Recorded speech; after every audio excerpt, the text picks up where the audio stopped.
Akram here, and in this tutorial I'm going to share with you how to set up the grid to help you in your modeling process. So the grid and snaps in 3ds Max just make it easier to begin creating objects, especially if you're trying to get to a certain size, if you want to snap to a certain point, and doubly so if you're doing spline modeling where you're working with points and lines. So to set up your snaps, you have some snap tools which are located up at the top of your main toolbar here. So we have the snap toggle, which basically turns on and off your snap, and if you click in here you can see that you have a couple of different types of snapping. So you have 2-dimensional snapping, 2.5D snapping, and 3D snapping. I'm going to change my snapping to 3D here.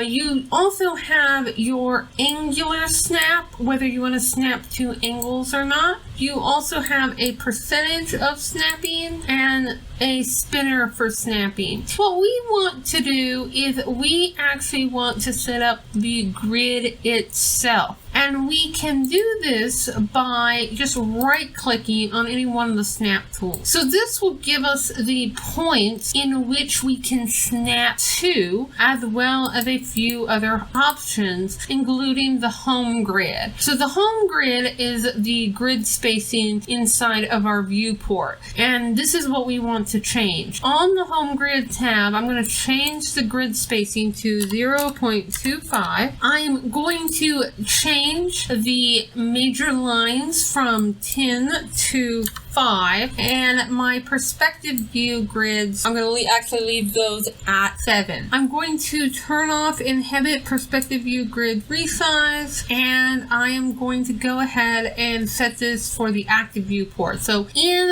this setup, I can set this to be the settings for all viewports. I'm only working in the top view for this example, so I'm only going to do this for the active viewport. But if I knew all the settings to be the same, I could do that. So those are the home grid settings. If I go back to snaps over here, you can see that I can snap to specific points of an object, or in my case, I am just going to snap to grid points, and I can close that dialog box. Now that we have our grid set up for referencing, if you are not seeing the grid over your plane in this instance, that means that the object is actually on top of the grid.